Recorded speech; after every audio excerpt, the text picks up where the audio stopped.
Recent గా మన followers లో చాలా మంది నన్ను అడుగుతున్న క్వశ్చన్ అయితే మాత్రం మ్యాన్ ఆఫ్ స్టీల్ రిలీజ్ టైంలో నిజంగా అంత క్రిటిసిజం ఫేస్ చేసిందా, అంత కాంట్రవర్సీ ఎందుకు జరిగింది? Jack Schneider super man film లో వాళ్ళకి ఏం పాయింట్స్ నచ్చలేదు, ఎందుకని అంత కాంట్రవర్సీ జరిగింది? అండ్ ఇప్పుడు రివ్యూస్ లో కూడా చాలా మంది original super man Christopher Reeves తర్వాత బెస్ట్ సూపర్ మ్యాన్ వెర్షన్ అని మెచ్చుకుంటున్నారు. మరికొంతమంది బ్రాండన్ జే రోత్ సూపర్ మ్యాన్ రిటర్న్స్ తర్వాత బెస్ట్ అని మెచ్చుకుంటున్నారు తప్పించి ఎవరు కూడా హెన్రీ కేవల్ తోటి కంపేర్ చేయకపోవడం, మెన్షన్ చేయకపోవడానికి కారణం ఏంటి?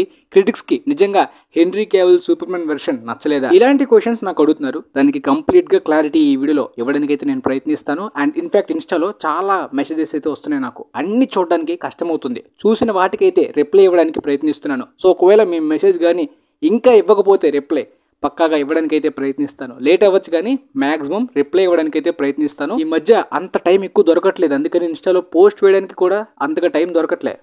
ముందుగా రాటెన్ టొమాటోస్ సైట్ అంటే చాలా మందికి నచ్చదన్నమాట. నార్మల్ పాప్కార్న్ ఎంటర్టైనర్స్ కి మంచి రివ్యూస్ ఇవ్వడం, డార్క్, వైలెంట్, కాస్త బోల్డ్ గా ఉండే ఫిలిమ్స్ కి మిక్స్డ్ ఆర్ నెగిటివ్ రివ్యూస్ ఇవ్వడం, ఇలా గతంలో చాలా సార్లు జరిగింది. కాబట్టి మ్యాన్ ఆఫ్ స్టీల్ కి ఆ టైంలో 57% మాత్రమే రాటెన్ టొమాటోస్ స్కోర్ ఉంది. ఇప్పుడు రీసెంట్ గా రిలీజ్ అయిన సూపర్ మ్యాన్ కి 90 నుండి మొదలయ్యి ప్రస్తుతానికి 83% ఉంది. అలా ఇంక్రీజ్ అవ్వచ్చు లేదా 80% దగ్గర ఉండొచ్చు అనమాట.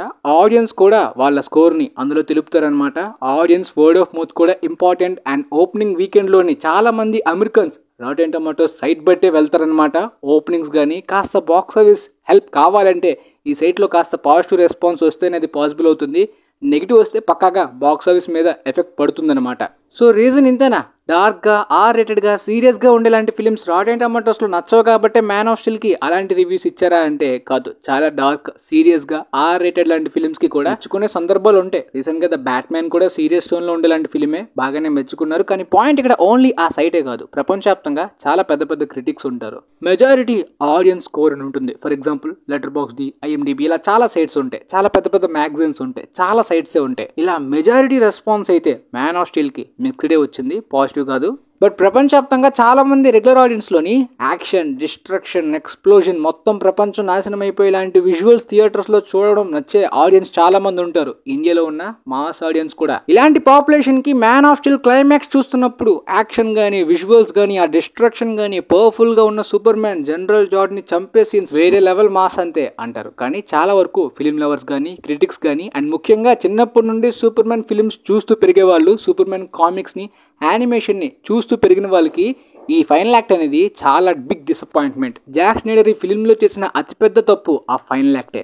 ఇన్ఫాక్ట్ నాకు మ్యాన్ ఆఫ్ స్టీల్ నచ్చింది. నేను ఆ సినిమాని హేట్ చేయను, జాక్ స్నైడర్ ని ట్రోల్ చేయను. కానీ అదొక perfect Superman film. Comic accurate justification అయితే జరగలేదనే చెప్పాలి. Of course Henry Cavill Superman casting కూడా నాకు బాగా నచ్చింది. హెన్రీ కేవల్ చాలా అందంగా ఉంటాడు అండ్ మంచి కండలు తిరిగి ఉంటాడు కాబట్టి ప్రపంచవ్యాప్తంగా చాలా మందికి హెన్రీ కేవల్ నచ్చడం కామన్. మెయిన్ ఫాల్ట్ రైటింగ్ లో గానీ, డైరెక్టర్ ఫైనల్ యాక్ట్ ని ఎగ్జిక్యూట్ చేసే విధానం బట్టే ఈ హెన్రీ కేవల్ సూపర్ మ్యాన్ కి ఆ టైంలో అంత క్రిటిసిజం ఫేస్ చేయాల్సి వచ్చింది. అసలు ఫైనల్ యాక్ట్ లో, క్లైమాక్స్ లో తప్పేముంది బ్రో? హీరో అన్నాక క్లైమాక్స్ లో విలన్ ని చంపాల్సిందే.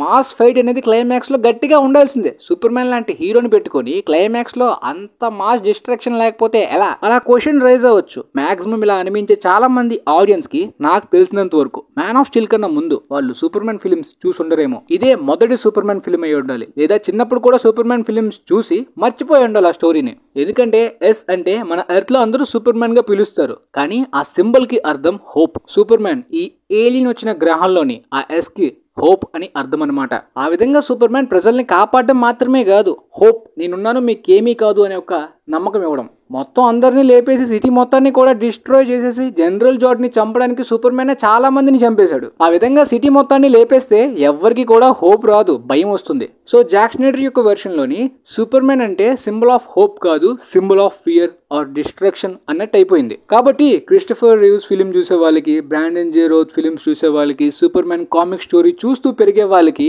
ఇది సూపర్ మ్యాన్ ఫిలిం అనే ఫీల్ రాదు. దీన్ని డిఫెండ్ చేస్తూ స్నైడర్ ఫ్యాన్స్ చెప్పింది ఏంటంటే, ఆ టైంలో సూపర్ మ్యాన్ కి అంత పెద్ద ఎక్స్పీరియన్స్ లేదు, బాగా చిన్నవాడు, ఇంత పెద్ద ప్రమాదాన్ని హ్యాండిల్ చేసే ఎక్స్పీరియన్స్ లేకపోవడం వల్ల జనరల్ జార్డ్ లాంటి చాలా పెద్ద ప్రమాదం ఎర్త్ కి వచ్చాక ఆ సిచ్యువేషన్ ని సూపర్ మ్యాన్ ఎలా హ్యాండిల్ చేయాలో తెలియక మొదటిసారి కాబట్టి ప్రజల్ని కాపాడడానికే ఆ విధంగా పొరపాట్లు అలా జరిగిపోయిందని డిఫెండ్ చేశారు. వాడిని చంపకపోతే చాలా మందిని చంపేస్తాడు, చాలా పవర్ఫుల్, వాడిని ఆపడం కష్టం కాబట్టి సూపర్ మ్యాన్ ఆ టైంలో మాట్లాడితే సరిపోదు కదా, ఖచ్చితంగా పోట్లాడాలి. కాబట్టి ఇద్దరు బలమైన వ్యక్తులు కొట్టుకోవడం వల్ల భూమి బద్దలైంది అని చెప్పి డిఫెండ్ డిఫెండ్ చేశారు. ఇలాంటి డిస్ట్రక్షన్ అనేది ఓన్లీ మ్యాన్ ఆఫ్ స్టీల్ కాదు, చాలా ఫిల్మ్స్ లో, ఎవెంజర్స్ లో కానీ, అంతెందుకు రీసెంట్ గా ఇన్విన్సిబుల్ లో కానీ, ఈ విధంగా చాలా సూపర్ హీరో ఫిల్మ్స్ లోని క్లైమాక్స్ లో, అంతెందుకు ట్రాన్స్ఫార్మర్స్ కానీ, డిస్ట్రక్షన్ అనేది కామన్. మొత్తం సిటీస్ అన్ని కూడా ఎగిరిపోతూ ఉంటుంటాయి. కానీ మెయిన్ హీరో అనేవాడు ప్రజల్ని కాపాడడానికి తన్నులు తింటున్నా కూడా ఒకవైపు హ్యూమన్స్ ని సేవ్ చేస్తూనే ఫైట్ చేస్తాడు, చాలా వరకు సాక్రిఫైస్ చేయడానికి ప్రయత్నిస్తాడు. కానీ మ్యాన్ ఆఫ్ స్టీల్ లో అలాంటి సీన్స్ పెట్టడంలో చాలా పెద్ద మిస్టేకే. అఫ్ కోర్స్ అది సూపర్ మ్యాన్ ఆరిజిన్ ఫిల్మే కదా, ఫస్ట్ ఫిల్మే కదా. డైరెక్ట్ గా ఎక్స్పీరియన్స్ లేని సూపర్ మ్యాన్ కి జనరల్ జాడ్ ఎందుకు? ఇంకొక నార్మల్ విలన్ అయినా పెట్టొచ్చు కదా. ఎందుకంటే ఫైనల్ యాక్ట్ అనేది క్యారెక్టర్ డెవలప్మెంట్ కి ఒక ఎగ్జిక్యూషన్ లాంటిది. ముఖ్యంగా ఇది ఒక ఆరిజిన్ ఫిల్మ్ కాబట్టి ఆ క్యారెక్టర్ డెవలప్మెంట్ ఫైనల్ యాక్ట్ లోనే పాడైపోయింది. ఒక సినిమా అంటే సినిమాటిక్ లిబర్టీస్ తీసుకోవడం అనేది కామన్. ఇది ఆరిజిన్ ఫిల్మ్ కాబట్టి ఆరిజిన్ కి తగ్గట్టు ఆ టైప్ ఆఫ్ విలన్ ని పెట్టాలి. అంతేగాని ఎవెంజర్స్ ఫస్ట్ పార్ట్ లోనే థానోస్ ని పెట్టేస్తే, ఆ టైంలో ఎవెంజర్స్ వల్ల తప్పులు జరిగిపోతే, రైటింగ్ లో ఫాల్ట్ ఉంటే దాన్ని కవర్ చేయడానికి వాళ్ళు ఎక్స్పీరియన్స్ అవ్వలేదు మొదటిసారి కాబట్టి ఇలా జరిగింది అంటే అది కన్విన్సింగ్ గా ఉండదు.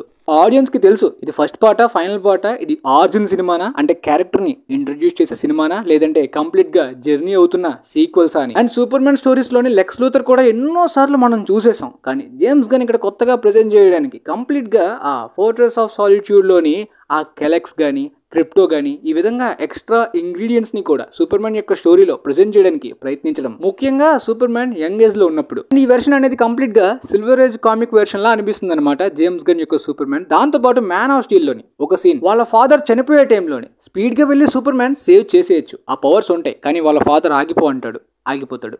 నేనైతే పక్కాగా ఆగేవాడిని కాదు. ఇన్ఫాక్ట్ ఈ సీన్ ని చాలా ట్రోల్ చేస్తారు ఫారెన్ లో. అంటే అక్కడ వాళ్ళ ఫాదర్ పాయింట్ ఆఫ్ వ్యూ ఏంటంటే, నువ్వు పవర్స్ యూజ్ చేసి నన్ను సేవ్ చేస్తే నీ పవర్స్ గురించి అందరికీ తెలిసిపోతుంది, అండ్ నువ్వు టీనేజర్ కాబట్టి ఈ పవర్స్ ని హ్యాండిల్ చేయలేవు, సొసైటీలో చాలా పెద్ద కాంట్రవర్సీ ఫేస్ చేయాలి, గందరగోళం జరుగుతుంది కాబట్టి నువ్వు నన్ను సేవ్ చేయకు, అక్కడే ఉండిపో కార్లో అని చెప్తాడు.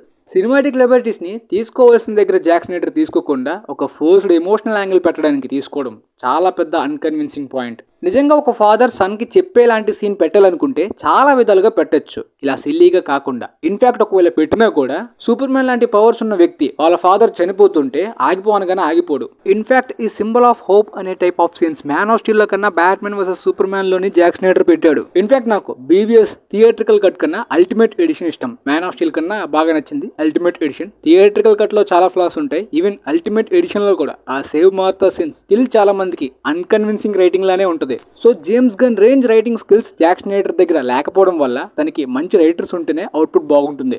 అండ్ జాక్ స్నైడర్ యొక్క విజన్ లోని సూపర్ మ్యాన్ కున్న ఆ 2 వెర్షన్స్ లోని, అదే 2 వేరియేషన్స్, హ్యూమన్ అండ్ ఏలియన్. కానీ ఈ హ్యూమన్ వెర్షన్ ని మ్యాన్ ఆఫ్ స్టీల్ లో అంతగా టచ్ అయినట్టు ఉంటుంది. సో అందుకని జేమ్స్ గన్ ఇక్కడ లిటరల్లీ పీపుల్స్ ని సేవ్ చేయడం మాత్రమే కాదు, సూపర్ మ్యాన్ కూడా తన్నులు తినడం, దెబ్బలు తినడం, కాస్త వీక్ గా చూపించడం. హ్యూమన్ వెర్షన్ లోని తను కూడా పెయిన్ ని ఫీల్ అవుతాడు. ఫర్ ఎగ్జాంపుల్ ఇన్విన్సిబుల్ కూడా చాలా పవర్ఫుల్ క్యారెక్టరే, కానీ దెబ్బలు తింటాడు, ఓడిపోతాడు, మళ్ళీ ప్రజల కోసం సేవ్ చేయడానికి ప్రయత్నిస్తాడు. అప్పుడే వాడు హీరో అవుతాడు. తన్నులు తింటున్నా కూడా ప్రజల కోసం సేవ్ చేయడానికి ప్రయత్నిస్తున్నాడు కాబట్టి. అలా కాకుండా స్ట్రగల్ అవ్వకుండా సింపుల్ గా అందరినీ చంపేస్తుంటే, పవర్స్ ఉన్నాయి కాబట్టి వీడు సూపర్ హీరో, పవర్స్ లేకపోతే వీడు స్ట్రగల్ అవుతూ ప్రజల్ని సేవ్ చేయడేమో అనే ఒక పాయింట్ ఆఫ్ వ్యూ క్రియేట్ అవుతుంది. అండ్ మ్యాన్ ఆఫ్ స్టీల్ లో ఉన్న మరొక ఫ్లా ఏంటంటే లూయిస్ లేన్, సూపర్ మ్యాన్ యొక్క girlfriend. Clark Kent version లోని లూయిస్ లేన్ ని తను ఇష్టపడ్డం అంటే ఎమీ ఆడమ్స్ గారు చాలా అద్భుతమైన యాక్ట్రెస్, ఎన్నో గ్రేట్ పర్ఫార్మెన్సెస్ ని డెలివర్ చేశారు, చాలా బ్యూటిఫుల్ గా కూడా ఉంటారు. కానీ వయసులో హెన్రీ క్యావిల్ కన్నా ఆమె 8 years పెద్దదాయి. ఈ విషయం ప్రపంచవ్యాప్తంగా చాలా మందికి తెలుసు. చూస్తున్నప్పుడు ఒక ఆడ్ వైబ్ అనేది వచ్చింది కెమిస్ట్రీలో. కొన్ని సీన్స్ లో వాళ్ళ కెమిస్ట్రీ బాగుంటుంది, కానీ కొన్ని సీన్స్ లో ఆ ఆడ్ వైబ్ అనేది అలా ఉంటుంది తప్పించి సాటిస్ఫైయింగ్ గా ఉండదు. ఇన్ఫాక్ట్ మ్యాన్ ఆఫ్ స్టీల్ లో ఆమె క్యారెక్టర్ కి అంత పర్ఫెక్ట్ జస్టిఫికేషన్ ఎక్కడ జరగలే. మరి చూద్దాం క్రిస్టోఫర్ రీవ్స్ తర్వాత అండ్ సూపర్ మ్యాన్ రిటర్న్స్ తర్వాత ఈ జేమ్స్ గన్ యొక్క వెర్షన్ లోని లూయిస్ లేన్ ఎలా చూపిస్తారో. ఇన్ఫాక్ట్ వీళ్ళిద్దరు కెమిస్ట్రీ గురించి సినిమా రిలీజ్ అవ్వక ముందే చాలా మంది మాట్లాడుకుంటున్నారు. జేమ్స్ గన్ తెలివిగా సెపరేట్ కాస్టింగ్ కాదు, ఇద్దరు కెమిస్ట్రీ కూడా చూసి బాగుంది కాబట్టే యాక్సెప్ట్ చేశారంటే కాస్టింగ్ లో. ఇలా చాలా మందికి ఇంతకు ముందు కాస్టింగ్ లో ప్రయత్నించినప్పటికీ వర్క్ అవ్వనట్టు అనిపించింది కాబట్టే పక్కన పెట్టేసి అలా కొత్త వాళ్ళతో ట్రై చేసి ఫైనల్ గా వీళ్ళిద్దరిని ఓకే చేశారు. రిలీజ్ కి ముందే చాలా వరకు వీళ్ళ కెమిస్ట్రీ గురించి చాలా మంది ఆన్లైన్ లో మాట్లాడుకోవడానికి మెయిన్ రీజన్ కూడా జేమ్స్ గన్ యొక్క తెలివైన మార్కెటింగ్ ట్రిక్స్. మార్కెటింగ్ లో కానీ, ఇన్స్టా రీల్స్ లో కానీ వీళ్ళిద్దరికి సంబంధించి, మొత్తం కాస్టింగ్ కి సంబంధించి చాలా అప్లోడ్ చేయడం వల్ల, పోస్ట్ చేయడం వలన సినిమా కన్నా ముందే ఆడియన్స్ కి ఒక ఇంప్రెషన్ ఉంటుంది. వీళ్ళ కాస్ట్ మెంబర్స్, వీళ్ళ కెమిస్ట్రీ ఎంత బాగుంది చూడడానికి, సినిమాలో ఇంకెంత బాగుంటుందో అనే ఒక ఎక్సైట్మెంట్. లైక్ వీళ్ళు ముగ్గురు కూడా ఫ్రెండ్స్ లా కనిపిస్తారు, కానీ Lex Luthor, Superman, Lois Lane ఎలా ఉండబోతున్నారు సినిమాలో అని ఒక డిఫరెంట్ వైబ్ ఉంటుంది మార్కెటింగ్ లో. అది బాగా వర్క్ అయింది. అలానే సూపర్ మ్యాన్ ఫిల్మ్ అంటే లెక్స్ లూథర్ తో డ్రామాటిక్ గా ఉండడం మాత్రమే కాకుండా ఫైట్స్, యాక్షన్ ఉండాలి. For example bat man versus joker అంటే ఫైట్స్ ఉండవు, కంప్లీట్ గా మైండ్ గేమ్. కానీ ఇక్కడ చాలా మంది అది ఎక్స్పెక్ట్ చేయరు.